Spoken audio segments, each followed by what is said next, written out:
اللہ تعالیٰ نے نا اس سورہ احقاف میں جنات کا بھی تذکرہ کیا ہے. جنات پر ایمان بھی، ایمان کا مطلب یہ یقین رکھنا کہ جنات کا وجود ہے، یہ بھی ایمان کا حصہ ہے. جنات کا منکر بھی اسلام سے خارج ہے، کیونکہ قرآن مجید سے، احادیث سے، تواتر سے یہ بات ثابت ہے کہ اللہ نے ایک مخلوق آگ سے بنائی ہے، ایک مخلوق بنائی ہے نور سے، جس کو کیا کہا جاتا ہے؟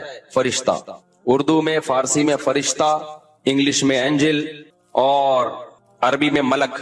عربی میں کیا کہتے ہیں؟ ملک، جس کی جمع ملائکہ ہوتے ہیں. ملائکتہ بہت آتا ہے نا قرآن مجید میں. تو گورے بھی مانتے ہیں اس کو، کیونکہ یہ تو آسمانی کتابوں سے تواتر سے ثابت ہے. تو اب یہ فرشتہ چونکہ مادی مخلوق نہیں ہے تو ہمیں وہ مخلوق نظر نہیں آتی. اب سائنس کا یہ کہنا ہے، سائنس تو یہاں تک، سائنس مادی چیزوں پہ تحقیق کر سکتی ہے بھائی جان. کچھ چیزیں سائنس کی دسترس سے کیا ہیں؟ خارج ہیں. اگر وہ دلائل سے ثابت ہو جائیں، دوسرے دلائل سے، تو ان کو مان لیا جائے، نہیں ثابت ہو تو نہیں مانا جائے. اب سارے پیغمبروں نے فرشتوں کے وجود کا بتایا ہے. حضرت موسیٰ، عیسیٰ علیہ السلام، موسیٰ علیہ السلام، داؤد علیہ السلام، تواتر سے. تبھی یہود و نصارہ اور مسلم سارے متفق ہیں کس کے وجود پر؟ فرشتوں کے. اسی طرح اللہ نے ایک مخلوق کو آگ سے بنایا، اس کو کیا کہا جاتا ہے؟ جن. چونکہ وہ انسانوں سے چھپی ہوئی ہے اس لیے اس کو کیا کہا جاتا ہے؟ جن. جن چھپی ہوئی چیز کو کہتے ہیں. مجنون کسے کہتے ہیں؟ جس کی عقل چھپی ہوئی ہو، پردہ پڑ گیا ہو، دیوانہ ہو گیا ہو. جنین اس بچے کو کہتے ہیں جو ماں کے پیٹ میں ہو، وہ بھی چھپا ہوا ہوتا ہے نا. فلما جن علیہ اللیل، قرآن کہتے ہیں جب رات چھا گئی، اندھیرا کر دیا رات نے، تو ہر وہ چیز جو چھپی، جنون اسی سے نکلا ہے. جنون پاگل ہو گیا نا، گویا دماغ ہی غائب ہو گیا ہے. ٹھیک ہے نا. تو ہر وہ چیز جو چھپی ہوئی ہوتی ہے نا، اس میں جیم ڈبل نون والا مادہ پایا جاتا ہے. تو جن کو بھی جن اس لیے کہتے ہیں کہ وہ ہوتا ہے لیکن نظر بولو نہیں آتا. تو اس کے بارے میں ہمارا عقیدہ کیا ہے جو اسلام نے ہمیں بتایا ہے؟ بھائی جنات بھی مکلف ہیں اعمال کے، ان میں اچھے بھی ہوتے ہیں اور ان میں برے بھی ہوتے ہیں. البتہ شیطان ایک ایسا جن ہے جو برا ہے. ہر جن برا نہیں ہوتا، لیکن شیطان ایک برا جن تھا جو اڑ گیا تھا نا، پھڈے ماضی میں لگا تھا اور قیامت تک اڑا ہی رہے گا. اس کی نسل بھی ایسا ہی ہے. لیکن جنات میں اچھے بھی ہوتے ہیں اور جنات میں برے بھی ہوتے ہیں. جنات تعلیم کہاں سے لیتے ہیں؟ انسانوں سے لیتے ہیں. جنات میں کوئی الگ سے پیغمبر نہیں آتے. انسانوں ہی کو اللہ نے یہ فضیلت دی ہے کہ جنات فالو کس کو کریں گے؟ انسانوں. تبھی جتنے مذہب انسانوں میں ہے نا، اتنے ہی مذہب کس میں ہیں؟ جن اگر میرا بیان سنتے ہیں تو 20 رکعت تراویح کے قائل ہو جاتے ہیں. کسی اہل حدیث کا بیان سنیں گے تو 8 کے قائل ہو جاتے ہیں. جہلم والی سرکار کا بیان سنیں گے تو جنوں کی بیویاں عدالت سے جا کے ان کی عدالتوں سے خلا لے رہی ہوتی ہیں کہ وہ شوہر جن شوہر دینے پر راضی نہیں ہوتا. وہ سارے جھگڑے جو انسانوں میں ہے نا، جن میں ہو سکتا ہے کچھ 4 شادیاں کرتے ہو جو میرا بیان سنتے ہو اور پٹ بھی رہے ہو جنیوں سے، چڑیلوں سے، اور جن میں ایسے بھی ہوں گے جو 1 کے قائل ہوں گے. تو جتنے، مجھے نہیں پتا جنات کو 4 کی اجازت ہے کہ 1 کی ہے، یہ کچھ مسائل ہو سکتا ہے جنات کے ہم سے ڈیفرنٹ ہوں، لیکن بہرحال تو حدیث سے ہمیں یہ پتا چلتا ہے بھائی ایک مخلوق ہے جسے کیا کہا جاتا ہے؟ جن کہا جاتا ہے. وہ ہے، اس کا وجود ہے. اور چونکہ وہ ہو سکتا ہے یہاں بھی کچھ جنات بیٹھے ہوئے ہوں. اگر وہ آپ کہیں وہ بیٹھے ہوئے کیوں بھائی؟ وہ کھڑے ہو گئے تو سب آپ لیٹے ہوئے ہوں گے پھر یہاں پہ، اس لیے ان کو بیٹھے ہی رہنے دو. میں اکثر چٹکلا سناتا ہوں نا، وہ پرانا ہو گیا لیکن کیا کریں. ایک آدمی کو کسی نے بتایا یہ فلیٹ پرانا ہے، خالی ہے، یہاں جنات ہیں، ادھر نہیں جانا، وہ فنٹر بنا ہوا ہے. میں چل جن کی ایسی کی تیسی گیا، بیل بجائی، بندہ باہر نکلا نا، اب الٹے پاؤں اس کے آنکھیں گول گول. تو پھر بھی اس میں بڑا کانفیڈنٹ لیا، اس نے کہا کوئی ڈرتا ورتا نہیں بھائی صاحب، آپ میں نے سنا یہاں کوئی جنات ہیں. تو وہ کہتا ہے میں تو 500 سال سے رہ رہا ہوں، مجھے تو اب تک کوئی جن نظر. اس نے کہا لے بھائی یہی جن ہے بھائی، 500 سال سے رہ رہے کم، سمجھ رہے ہو. اچھا، تو جنات کی پیدائش انسانوں سے پہلے ہوئی ہے اور جنات کی تعداد بھی انسانوں سے زیادہ، کیونکہ قرآن میں ہے قد استکثرتم من الانس، اے جنات تمہاری تعداد تو انسانوں سے بھی زیادہ ہے. تو پتہ چلا جنات انسانوں سے بھی زیادہ ہے. تو ان میں اچھے بھی ہوتے ہیں، برے بھی ہوتے ہیں، ہری پگڑی والے بھی ہوتے ہیں، سفید پگڑی والے بھی ہوتے ہیں، دیوبندی بھی، بریلوی بھی، قادیانی بھی، ہندو بھی، ہر طرح کے فرقے. کیونکہ یہ تعلیم کہاں سے لیتے ہیں؟ انسانوں سے. جو جتنے مولویوں کی جتنی قسمیں ہیں نا، سب سے زیادہ قسمیں تو پاکستان میں پائی جاتی ہیں. جتنی قسم کے مولوی ہیں جس ملک میں ہوں گے اتنے ہی قسم کے فرقے بھی اس ملک میں جنات میں بھی ہوں گے، کیونکہ یہ تعلیم کس سے لے رہے ہوتے ہیں؟ میں نے بتایا انسانوں سے. دوسرا، ان میں ایک مسئلہ ہے، ان میں شر کا عنصر خیر سے زیادہ غالب ہے. انسان کی جو نیچر ہے نا، انسان کی نیچر یہ ہے کہ انسان کی نیچر میں خیر زیادہ غالب ہے، شر مغلوب ہے. انسانوں میں اچھے بائی نیچر اچھے زیادہ ہوتے ہیں، برے کم. ہر انسان جھوٹ کو ناپسند کرتا ہے لیکن کچھ پھیکو بھی ہوتے ہیں. ہر انسان چوری کو ناپسند کرتا ہے لیکن کچھ چور بھی ہوتے ہیں. لیکن جنات کا معاملہ الٹا ہے، ان میں شر کا عنصر خیر سے، یہ سرکشی، آگ میں سرکشی ہے نا. تو ظاہر ہے ہمیں اللہ نے مٹی سے بنایا، مٹی میں کیا ہے؟ تواضع. تو حق سن کے چپ ہو جانا چاہیے. انسان ہو جاتے ہیں، ہاں کچھ شیطان قسم کے ہوتے ہیں وہ چپ نہیں ہوتے، لیکن نارملی انسان کو جب صحیح بات پتہ چلتی ہے وہ کیا ہو جاتا ہے؟ چپ. مٹی ہے تو مٹی والی خاصیت اس میں ہے. جنات میں آگ سے بنے تو، اور آگ بھی شعلے مارتی ہوئی، تو اس لیے جنات کی طبیعت میں سرکشی زیادہ. ایک بات یہ ہو گئی. دوسری بات کیا ہو گئی بھائی؟ جنات جو ہے نا، جنات یہ انسان سے زیادہ طاقتور ہوتے ہیں لیکن مرعوب ہوتے ہیں یہ انسان سے. اس کی میں ایک مثال دوں. بیل زیادہ طاقتور ہے یا وسیم بھائی؟ بیل.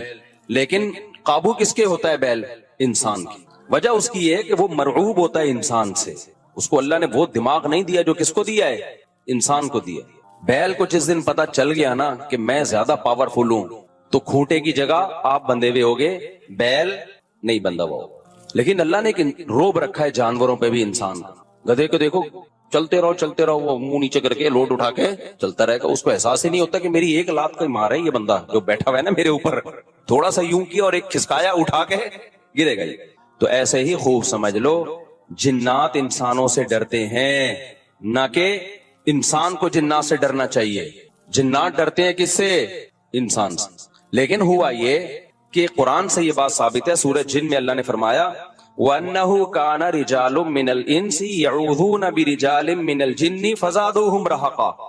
جنات انسان پہ سرکش ہو گئے، شرارتیں کرنے لگے. ادھر سے بندہ اٹھا کے ادھر کر دیا، ادھر سے اٹھا کے. ایک صحابی کو جن اٹھا کے لے گئے تھے. حضرت عمر رضی اللہ تعالیٰ عنہ کے دور میں ایک خاتون کا شوہر گم گیا تو اس کی بیوی آئی حضرت عمر کے پاس کہ میرا میاں ہے ہی نہیں، پتہ نہیں کہاں گیا. حضرت عمر نے 4 سال کے بعد نا اس خاتون کا نکاح فسخ کرا دیا. یہ امام مالک کی دلیل ہے کہ 4 سال کے بعد نکاح فسخ ہو سکتا ہے.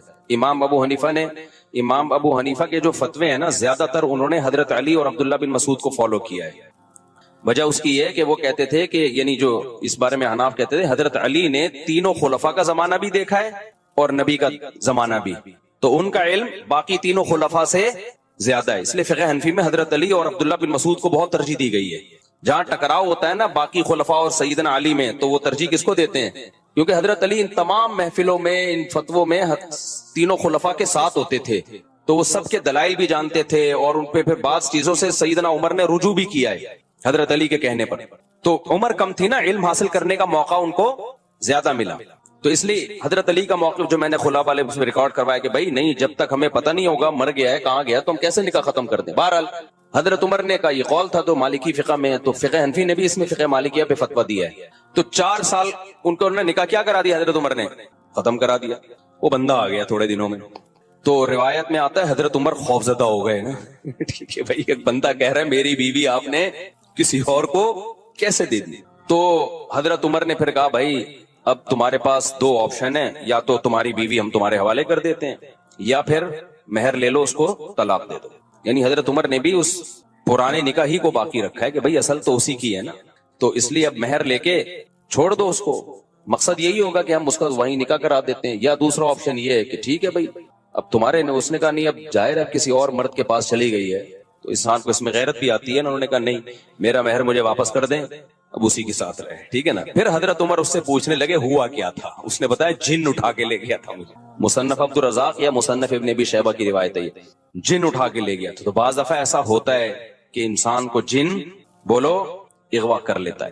تو قرآن کیا کہتا ہے، لیکن آپ لوگ کے ساتھ نہیں ہوگا. خدا کا واسطہ جنات کو زیادہ لفٹ نہ کراؤ، پوری سیٹ اپ ہمارا برباد ہو گیا اس چکر میں. صحابہ میں بھی ایک واقعہ ہو گیا نا، یہ تھوڑی کہ ہر گھر میں جن یہ کر رہا ہے، دوسرے گھر میں جن وہ کر رہا ہے، تو تیسرے گھر میں جن نندوں کو لڑا رہا ہے، چوتھے گھر میں جن ساسوں کو لڑا رہا ہے. ہمارا تو پورا پروگرام یہیں سے شروع ہوتا ہے یہیں پہ ختم ہوتا ہے. ایک آدھ سینکڑوں میں کوئی ہو سکتا ہے جن اٹھا کے لے جائے پھر واپس بھی کر کے میرا خیال ہے دے گیا.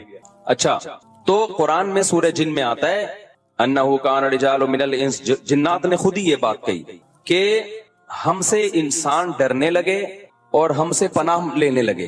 یعوذون برجال من جنی. ہم جیسے اللہ کی پناہ میں آتے ہیں نا مصیبتوں سے بچنے کے لیے, اعوذ باللہ ہم کہتے ہیں اللہ میں تیری پناہ میں آتا ہوں. تو لوگوں نے کیا کیا تھا, مشرکین نے جنات کی پناہ میں آنا شروع کر دیا کہ جنات ہمیں مصیبتوں سے بچائیں گے. تو جب جنات کو یہ لگا نا کہ ہم ڈرتے ہیں انسان سے اور یہ ہمیں اتنی ویلیو دے رہا ہے کہ یہ مصیبتوں سے بچنے کے لیے ہمارا سہارا لے رہا ہے, تو اس چیز نے جنات کو انسانوں پہ سرکش بنا دیا اور جنات اپنی اوقات سے باہر نکل گئے. یہ بالکل ایسا ہی ہے جیسے کمزور سا باریک سا ٹی بی کا مریض ہو اور محلے کے بدماشوں کے دماغ میں کسی نے جا کر ڈرا دیا کہ بھائی یہ دیکھنے میں ایسا لگتا ہے, اندر سے یہ بہت زرخیز ہے, بہت خطرناک ہے. بار بار جب یہ پروپیگنڈا ہوگا تو وہ جو پتلا سا ہے نا اس کو بھی احساس ہونے لگے کہ شاید میں واقعی میں کوئی بہت بڑا فنٹر ہوں. وہ بھی سینہ چوڑا کر کے چلنا شروع کر دے گا. کسی دن کسی نے ایک چپٹ لگائی تو ڈھیر ہو جائے گا. تو جب انسان کی ناجائز تعریف ہوتی ہے وہ اپنے بارے میں غلط فہمی میں مبتلا, تو جنات بھی اپنے بارے میں یہ سمجھنے لگے کہ یار یہ اتنے بڑے بڑے انسان جو کیا کیا چیزیں ایجاد کرتے ہیں, لوہے کو پگھلا کے تلواریں بنا لی انہوں نے, اور جہاز ایجاد کر لیے, راکٹ ایجاد کر لیے, یہ کر لیا وہ کر لیا, تو یہ ہم سے ڈر رہے ہیں. ٹھک ٹھک ٹھک, بڑے بڑے سائنسدان بھی ہم سے کانپ رہے ہیں کہ پتہ نہیں مجھ پہ کسی نے کچھ کر دیا ہے اور یہ جنات یہ کر سکتے ہیں. تو جنات کو لگا کہ بھائی یہ اس سے کھیلو, اس سے کیا کرو, جیسے آپ کے جیب میں بندوق نہیں ہے لیکن کوئی ڈر رہا ہے. ہمارے ایک دوست کے ساتھ کیا ہوا, ایک ڈاکو آیا, وہ ڈاکو بھی کوئی بےچارا نیا نیا ڈاکو بنا تھا, بےچارا تو نہیں کہنا چاہیے ڈاکو مخت کو. تو انہوں نے کیا کیا, یوں کیا نا یوں. یہ رفیع بھائی کا قصہ ہے, ہمارے رفیع بھائی نے بچے ہوئے ہیں, اللہ ان کو بچا کے رکھے, ورنہ حرکت انہوں نے ایسی کی تھی کہ اب تک ڈیلیٹ ہو چکے ہوتے یہ, کیونکہ یہ ڈاکو آج کل ایسے نہیں ہے یوں کرو تو بھاگ جائیں. تو انہوں نے کیا کیا, انگلی سے نا یوں, وہ سمجھا پسٹل ہے, بس یوں یوں دکھایا, وہ بھاگ گیا. تو مجھے آ کے بتا رہے ہیں کہ ڈاکو آیا تھا, میں نے جیب سے یوں کیا, یوں. میں نے کہا رفیع بھائی کوئی دعائیں کام آ گئی ہیں آپ کے. خیر جنات کے بارے میں رپورٹ پیش کر رہا ہوں ورنہ جنات کو نہ غصہ آ جائے گا کہ وہ انسانوں سے ڈرتے ہیں, لہذا انسان اگر ان سے ڈرنا شروع کر دے تو انسانوں پہ حاوی. اسی وجہ سے دو لوگ تعویذ گنڈوں میں فلیتوں پہ پلیتوں پہ عاملوں کے پاس جاتے ہیں, جن چڑیل بھوت کا تعلق بھی انہی سے ہوتا. تبھی میں کہتا ہوں عاملوں کے پاس, اور عاملوں نے جنات کو قبضے میں نہیں کیا ہوا ہوتا.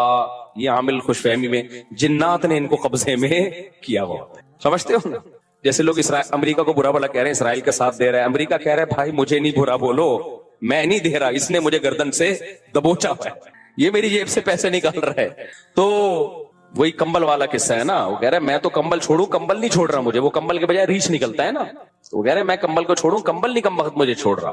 تو یہاں بھی یہ میرے بھائی مسئلہ ہے کہ کیا بات تھی, کہاں سے کہاں نکل گئی.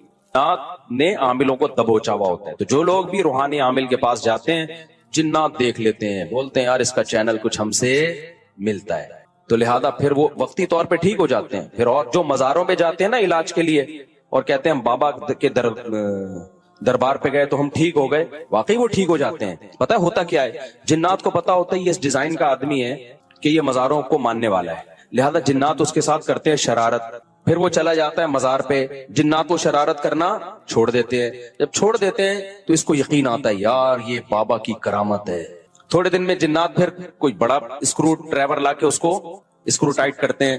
پھر وہ کہتا ہے یار بابا کے مزار پہ جاؤ, یہ والے چھوٹے بابا ہیں, وہ والے بڑے بابا ہیں, ادھر جاؤ, وہ تھوڑی بڑی خبر ہے, وہاں رس زیادہ ہوتا ہے, پھر ٹھیک ہو جاتا ہے. یہ ہوتا ہے ان لوگوں کے ساتھ. واقعی آپ نے دیکھا ہوگا نا, مائیں وہ جلاتی ہیں مرچیں, ٹوٹکے کرتی ہیں نا, اور بچہ ٹھیک ہو جاتا ہے, واقعی ٹھیک ہو جاتا ہے. لیکن پتہ ہے کیوں, شیطان کو پتا ہوتا ہے کہ اس بچے کی ماں کا ایمان کامل نہیں ہے, یہ ٹوٹکوں پہ یقین کرتی ہے, لہذا شیطان نہ بچے کو چٹکیاں مار مار کے رلاتا ہے.